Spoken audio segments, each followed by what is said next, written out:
Welcome back, and of course, here we are into a new season, a new session with the Supreme Court, and I'm always honored when I have folks on from the Pacific Legal Foundation. I can't say enough about this organization, Frontline Warriors in our behalf.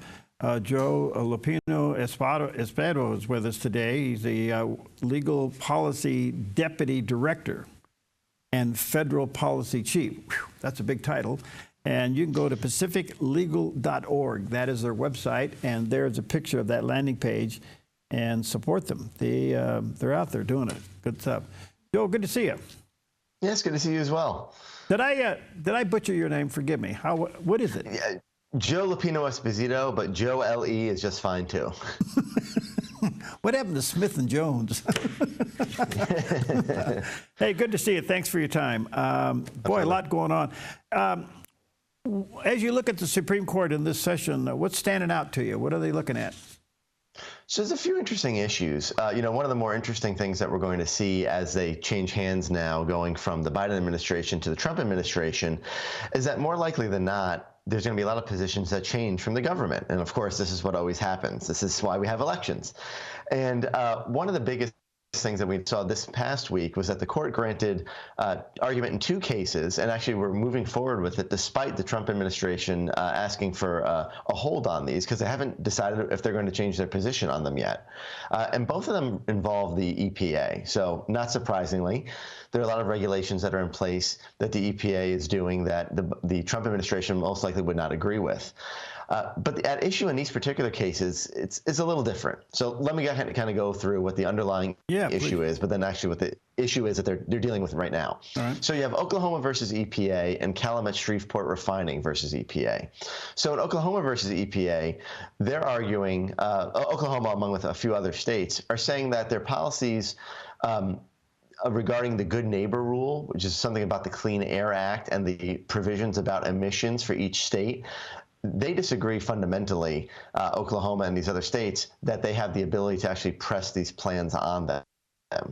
And we saw earlier, at the end of last year, earlier in the same session of the Supreme Court, they actually put a hold on that rule from going into effect. So we know that the court's going to hear this case eventually, or at least the lower courts are going to hear them. And then in the other case, Calumet Shreveport Refining, they're looking at another issue, but it's also involving the EPA. It's talking about oil refineries and a federal mandate that gasoline has a certain level of ethanol in it. But again, that's not the issue that the court's actually talking about right now. What the court's talking about right now is actually the issue of where the case should be heard at the lower level.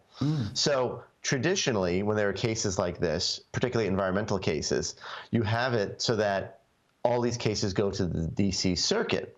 The idea being that, look, these are environmental rules. It's pollution. It's clean air. These are issues that are going to affect all of the states. And if it involves a federal agency, it should go back to the D.C. Circuit because that's going to be sort of the central location to handle these types of cases. So it does make some logical sense that it's been going there for a long time. But what the states are challenging and what Calumet Shreveport Refining is challenging is that that should not be the case. They're saying that because these are individual standards applying to either an individual company or applying to the state, it should actually be looked at not at the D.C. Circuit level, but at first it should be taken by the circuit court for that particular region. So this is sort of would be a major change in the way that we look at these cases, because traditionally you have the D.C. Circuit. I don't want to say they're necessarily biased per se, but they do have, in general, a tendency to side with a lot of the agencies because they're seeing a lot of those cases. So they see, again, they want to try to keep a steady hand. They would argue, again, probably not outwardly, but I think a good argument in the favor of keeping it in the D.C. Circuit would be to say, look, they have a steady hand on this. They know how the agencies are being, the things that they've requested over the years, what standards they should be held to, and we want to make sure that's really standard across the board. But of course, this is also the same court that had the Chevron decision that stood for a very, very long time until last year, which essentially gave complete deference to these agencies, saying that if there is an ambiguity in the law or in a statute, and they determine that there is an ambiguity, the courts will automatically defer to what the agencies say. So essentially, if you were a state or an individual or a business, you automatically lost if the agency said that your interpretation of the law was incorrect. So that's since changed, But again, that's something that came out of the D.C. Circuit. And again, not to say all of their decisions are bad, but it's that type of decision that favors the agencies that they're more traditionally known for. And I think that's why the states and this company are trying to challenge that norm. So do you think that this, in turn, will put a little bit of a crack there so that at the state level or the individual level, they could be heard without just going into the D.C. Circuit? Yeah, I think so. And if the Supreme Court says that would be a proper venue, that will change this entirely. So you have the context around the fact that we just know, right? Certain circuits are going to be more liberal, some are going to be more conservative. We all know the Ninth Circuit's pretty left-leaning. We know the Fifth Circuit's pretty right-leaning. So that's going to be a very different situation when you have these regulations coming up from EPA or whoever they might be, other ones that would apply these national standards, but particularly the EPA, since it's more likely that they would wind up in D.C. Circuit than some others. You're going to have really a difference of how that gets brought up in the system, and you may have a different opinion, which in many cases, if you were to have, say, California challenging on one provision, saying perhaps it's not strong enough, and you have Oklahoma challenging, saying it's too strong, well, then you might have a circuit split and then wind up at the Supreme Court sooner than later, versus just having something at the D.C. Circuit. Okay, that makes sense. Let me go off script just for a moment. I'm kind of curious. We're seeing a lot of lawsuits fly against the president's EEOs, and I get that. I mean, that would be part of the response. I guess as an average citizen, we don't know the process. So when a suit is filed against an executive order, what happens? So I'll start off by saying the lawyer answer, which is it depends.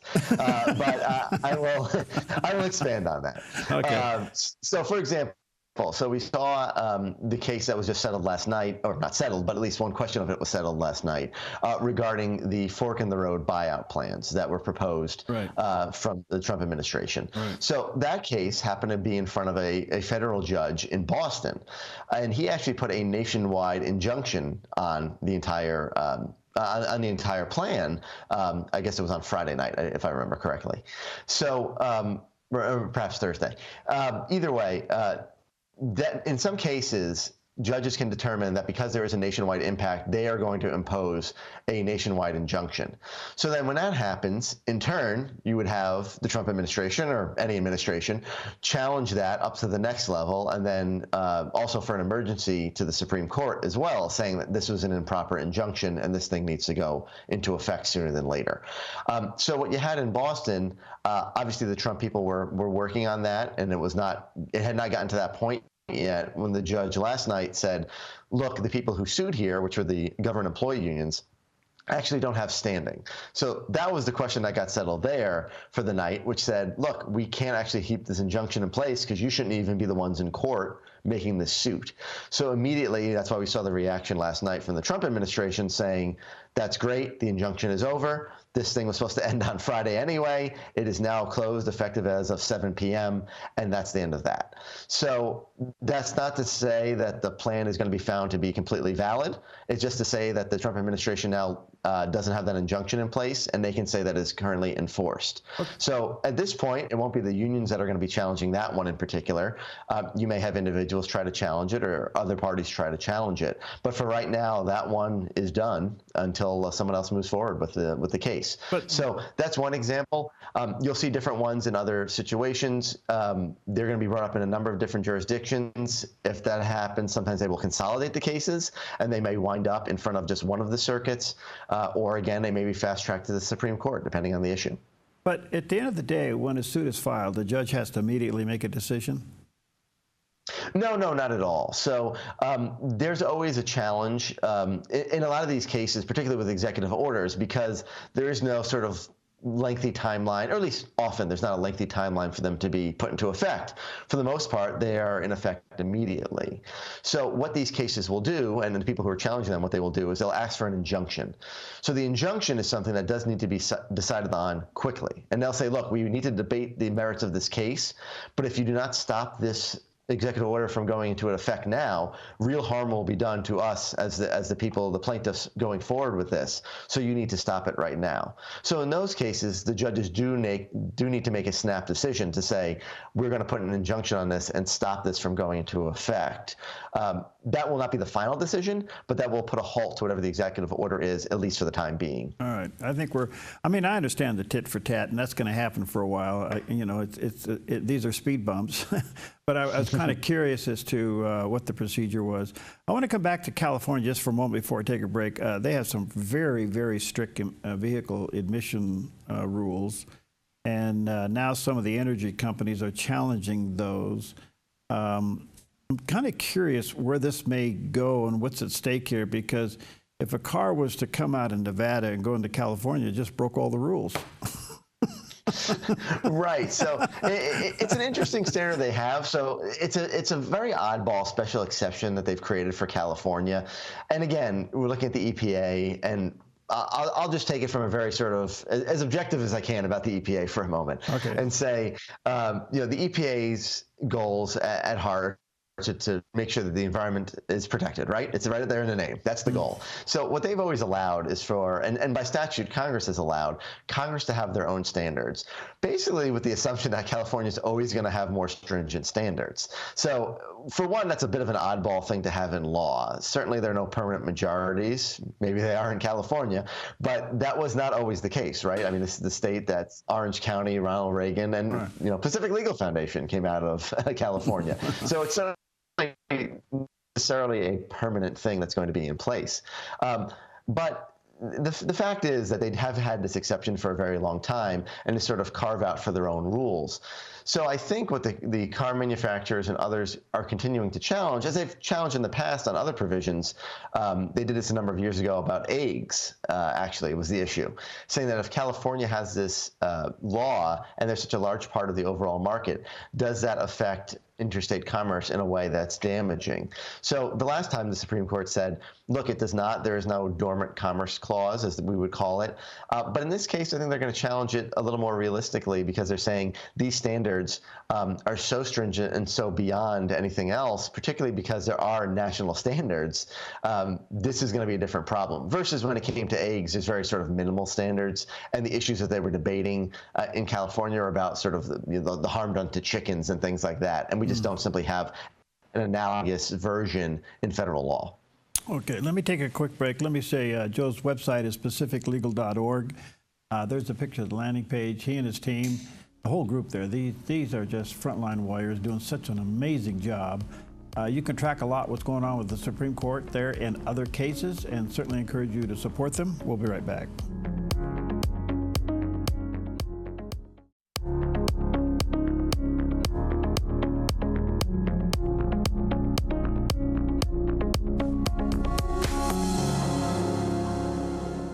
Welcome back, and such an honor to have back with us today Joe Luppino Esposito. He is the Pacific Legal Foundation's Legal Policy Deputy Director and Federal Policy Chief, better known as Joe L.E.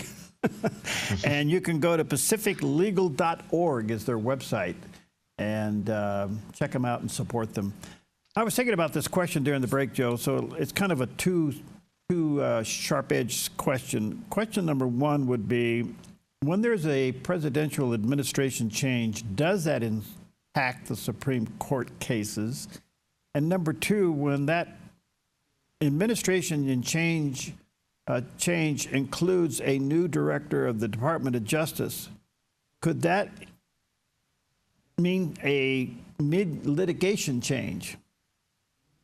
Absolutely, and that's actually the case in these EPA situations, or at least we expect it to be in these EPA situations.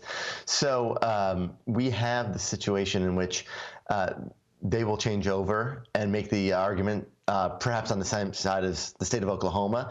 And in that case, what the Supreme Court will likely do is they'll actually ask for a briefing from another party. So somebody else who might be interested in the case to argue on behalf of EPA, essentially, or at least the former position of EPA. And the reason the Supreme Court does that, you know, they don't want to just say the case is over, that's it, it's not an important issue anymore, because obviously it is. So they want to make sure that this issue is still heard. So they will still do that, and then it'll be up to the United States government and the DOJ, Solicitor General's office, to probably make an argument, most likely, again, along with the states and along with the independent company, in this case, Shreveport Refining. And so they'll wind up being on the same side in the case, but the Supreme Court will still decide it based on the merits. There's certainly a world where the original two plaintiffs are actually on the same. Actually, the original two litigants are on the same side, and sort of no one really wins because there's no one really officially on that party. But in the end, it will set precedent, and it'll say, look, these cases can or cannot be heard solely in the D.C. Circuit. Do they have another option? So this happens a lot. I mean, I think notoriously, I think the one most people kind of think back to is the changeover on the Defense of Marriage Act, when the Obama administration said they were no longer going to defend it. So we had other parties stepped up and argued that case while it was still effective in the law. So we do have this all the time. This one is a bit more of a law nerd question, so maybe no one's really paying attention, but there's going to be a few others. And again, on the underlying issue as well. In some ways, I think there's a good chance that these standards will just go away, but the court still might say, hey, look, we need to hear this and decide this is within the power of the EPA to even do this in the first place. The reason I bring this up, your organization, we're working with your organization on a case with the FCC, and it's over DEI. And my concern is, all right, so the president passes an executive order that no federal agency should be practicing the DEI policy and wipe out their policy department, all this and that. But it doesn't eliminate the thing being there. We'd like to see DEI dead, which is going to require further litigation, right? Yeah, further litigation, further policy work. And I think what we're starting to find, along with a number of other things, you have the DOGE people out there finding a number of things. The things on the legal side that we're finding is that there are a lot of cases, particularly with independent agencies like the FCC and either other agencies within the government like HUD, where there are cases that are still going forward. Some involve our clients, some that we're just hearing about right now, that are moving forward that involve issues of DEI when the current administration is saying we're not going to enforce that any longer. So again, the government is so large that it's hard to really root out these things. So part of really my job, I'm with our legal policy team, and we don't do the direct litigation. What we do is that we talk to members of Congress, or we also have a state project as well. But in my situation, I'm talking to members of Congress. I'm talking to the new members of the administration as they're staffing up to say, you might want to take a look at this, because these are things that are being done by the civil servants that maybe actually don't align with this administration. And for us, this is a major problem. This is something we talk about a lot. It's the issue of separation of powers. And if these powers are really not held by the president and by his employees, who are the civil servants, if he's not actually able to enforce that, then we've created a fourth branch of government that ought not to exist. The civil servants, it's not their job to oppose the president. They're supposed to be employees of the president. But believe it or not, we do have these government employee unions. We have ACLU and others currently arguing that the civil servants are there to keep the executive in check. That's just simply not correct, and not the way anybody should want it to function, whether you're a Republican or a Democrat. I don't think, Democrat presidents should want, EPA people in there who don't believe what they believe in at the EPA. That's just not how it works. It's not what the American people voted for, and that's not what they want. That's well said. Okay. Back to the EPA. Are most of these cases a result of EPA overreach? Absolutely. In this case, they're going above and beyond what they need to do. I mean, I think there's a good probability that in the Clean Air Act issue, it's going to invoke a case that came up a number of years ago regarding the major questions doctrine. It's the idea that Congress could not have delegated such a wide plan, a wide swath of work to EPA. They could not have meant to do that, or even if they did, it's not permissible. So when we're talking about things that are major clean air standards that are above and beyond what could be done before. And this last time around, it was the Clean Power Plan, essentially saying, look, we are going to remake the way that we do energy in America. Well, that's not really the business of the EPA. That's obviously a congressional prerogative. So the Supreme Court said that's not something that they could be granted the power on. I think there's a pretty high probability they're going to say that again here. Again, these are a little bit more finer questions, I guess you could say. It's a little different than they've had in the past because these are more narrow, and they've tried to do these following that decision. So they're trying to, take that corrective action and not go too far. But there's a very high probability, I think, that the court here will again knock down what they're doing. So why doesn't this Congress just step in and rewrite the statutes of the EPA and avoid all this nonsense? Oh, and I wish I could find gold at the end of the rainbow. It's unfortunately the system is good in that it is slow. The system is bad in that it is slow. In a lot of these cases, and what we're hearing about right now, right? We've just got this debate, if you've heard on the Hill, about one big beautiful bill, or 2 or 3 bills, or 20 bills, or whatever it might be. We're debating that right now on the Hill because the issue is, how are we going to get anything through the Senate? If the cloture rule is in effect and you need 60 votes for the filibuster to break the filibuster, how is anything going to move? So right now, some of these issues, if they are tied to budgetary reasons, these can be put into the reconciliation bill, which was done last time around as well by Democrats when they were in control of Congress when Biden first took office. So we're going to see that again with Republicans. They're going to make that attempt. So there's always a chance they could get in there and kind of make these rules fixed and really clean them up a bit. And again, that's really part of our program as well. What we always say is that Congress should not allow for these ambiguities to exist and let the agencies step in and fill them.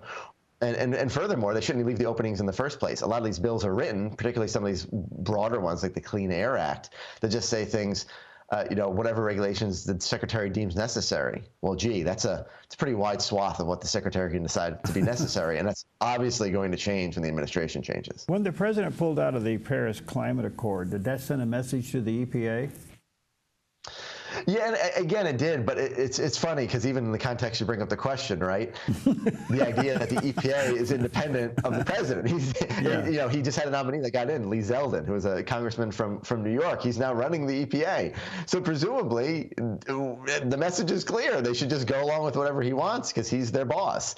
But I think the premise of the question is correct in a lot of ways because that's exactly what we've been debating lately and really what the issue is that comes up again and again. And to me, it's a lot of these folks, particularly on the left, that are really saying the quiet part out loud, right? You have the ACLU saying that civil servants need to be a check on the executive branch. They are the executive branch. They can't check themselves. That would make no sense. You have other people like in the government employee unions saying that it's purely political that they're going after government employees. Well, they should be civil servants who are not political. They're not political appointees. That's the whole issue at hand. They're kind of giving away the store when they do this. In the same way that actually a bill that just got proposed again by Ben Cline of Virginia, the Democratic Accountability and Rulemaking Act.